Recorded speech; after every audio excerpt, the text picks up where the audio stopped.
కూడా తెలియజేస్తాను. అంటే బేసిక్గా బొలిశెట్టి శ్రీనివాస్ గారు ఎప్పుడు మాట్లాడినా కూడా చాలా హుందాగా గౌరవంగా మాట్లాడతారు. అలాంటిది ఫస్ట్ టైం మీ నోటి వెంట నుంచి అంతటి ఆగ్రహం, అంటే రోజే ఆడదా మగదా అనే పదం మీ నోటి నుంచి వచ్చినప్పుడు సహజంగా ఏమనిపిస్తుంది అంటే ఆకు ముళ్ళు సామెత, ఆకెళ్ళి ముళ్ళు మీద పడ్డా ముళ్ళెళ్ళి ఆకు మీద పడ్డా కూడా చిరిగేది ఆకే అన్నట్టుగా ఇక్కడ ఆడవారిని విమర్శించారన్న అపవాదు, ఒక మాజీ మంత్రిని పట్టుకుని ఇలాంటి మాట అన్నారన్న అపవాదు మీకే ఎక్కువ ఉంటుంది కదా అంటున్నాను నేను.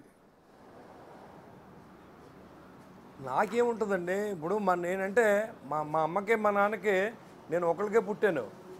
నా జన్మనే అవమానించి మాట్లాడినప్పుడు నేను ఎవరినే స్పేర్ చేయను. నా కొడుకు అంటే అర్థం ఏంటండి? మిమ్మల్ని ఆ భాష వాడితే మీరు మాట్లాడకుండా కూర్చొని పూజ చేస్తారా ఏంటి?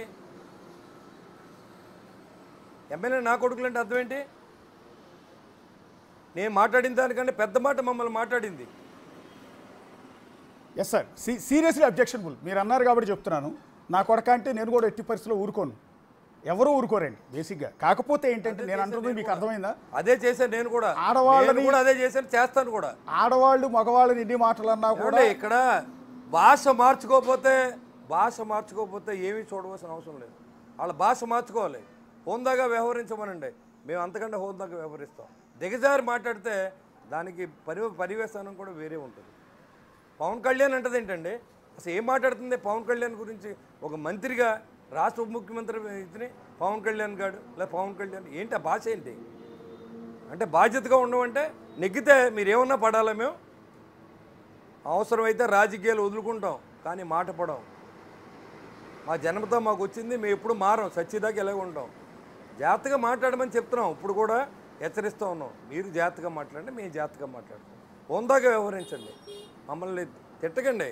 మేము తప్పు చేస్తే మీరు నిలబెట్టి అడగండి, సమాధానం చెప్తాం.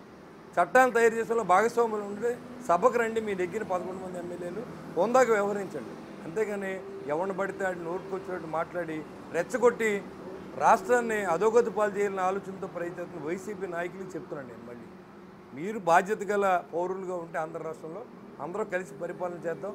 మంచి సలహాలు ఇవ్వండి, మంచి చేయించండి, సభలో మాట్లాడండి, తప్పులేదు. సభకు రారు, బయటకు వచ్చి ప్రెస్ మీట్లు పెడతారు, మీకు హక్కే ఉంది. మిమ్మల్ని 11 మంది ఎన్నుకున్నారు కదా, మీరు రావాలి కదా.